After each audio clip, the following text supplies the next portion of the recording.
boys and girls. This is Mrs. Wilcox here, and I want to take a minute to show you a couple of really helpful features that are part of Google Classroom that can help you keep track of your assignments that you might have in different Google Classrooms. This way, if you have more than one teacher for your subject areas, like in 6th grade this year, we have a social studies teacher, an ELA teacher, a math teacher, and a science teacher, then you have 4 different Google Classrooms to keep track of. And if you are in 6th grade right now, then you also have art for Google Classroom. And if you're taking band, then you also have a band Google Classroom. So there are a couple of really great features in Google Classroom that can help you keep track of assignments and due dates. And it'll really be up to each of you to decide which of these features you like to use more, because they both work with the same goal in mind to help you keep track of due dates. So when you are in this main Google Classroom page, what's really important is that you bookmark this page. And you can do that by going up to the URL bar, and where you see the star, clicking on the star. And then I would bookmark this right in your bookmark bar, so it's going to come right up in your bookmark bar. That way you can easily access it. So I have my link right here where it says Classroom. And I am in the student view right now. And so in the student view, if I am in this main page, I can go to To Do. And the to-do list is right at the top of this Google Classroom main page over to the left.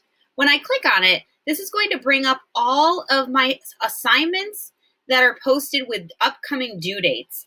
And this is broken down into 4 parts. So we have no due date. So these are all things that have been posted that don't have a due date. I don't need to worry about those as much right now. They are not as pressing. I want to look at what is due. And so under this week, I see as this student, and right now I'm logged in as my daughter, Maya, who is a 6th grader, and I can see as Maya that there are 4 assignments that she has coming up that are due. So she can see that Miss Vaca has an assignment that is due on Thursday. Mrs. Atchison in science has an assignment due Friday. Mrs. Wilcox, her social studies teacher, has an assignment due Friday. And then the weekly art assignment is due Friday. Now, what's great about this feature is if Maya clicks on any one of these, it will take her directly to that assignment. So if she clicks on the art assignment, it brings her right into her art Google Classroom. It shows her all of the directions. It shows her the due date again, and the videos and the choice board that go with this assignment, and then your work. And this is the really important part of Google Classroom, to make sure you're always fully viewing the assignment so that you can see the document that you have to click on to work in, that's been created by your teacher, and then that turn in button so that you can turn your work in. Now, if Maya wants to go back to that to-do list, she can get to it 2 ways. From this main menu here, she can go all the way back to all the classes, but it's also listed right here in her list of classes. So she can click on that to-do list, and it brings her right back again to that page.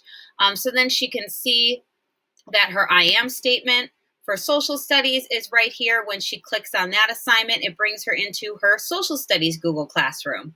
And she can see her document that she needs to work in, and she can see the directions, and then a Google Slides that the teacher has posted to help her with this assignment. Something else she could do if she had a question about this assignment is she could post a private comment here, and this would be sent directly to her teacher who created this assignment. I'm going to go back into that main menu and go back to the to-do list.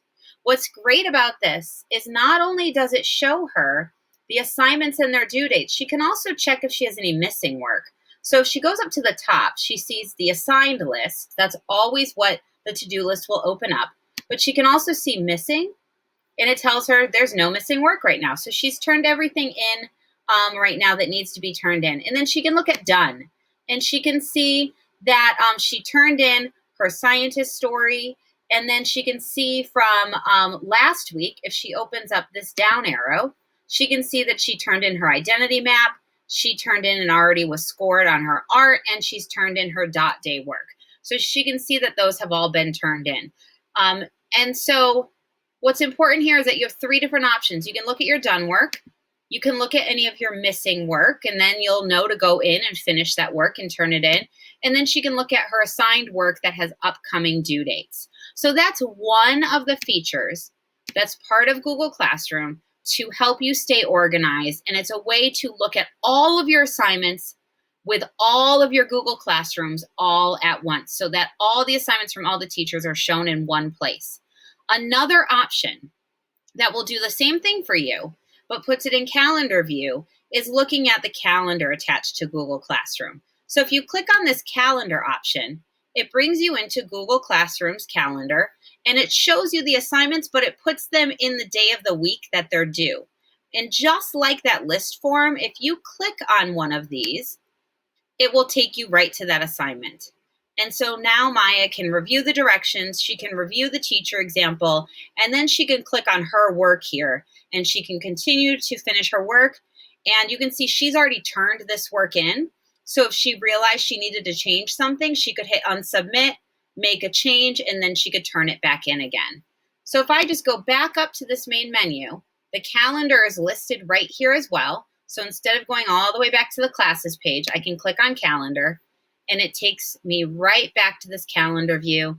She can go to her Dear Data postcard assignment. She could go to that art assignment again. So if she clicks on the Dear Data assignment, it takes her here. She can see she has not turned it in yet. That turn in button is there.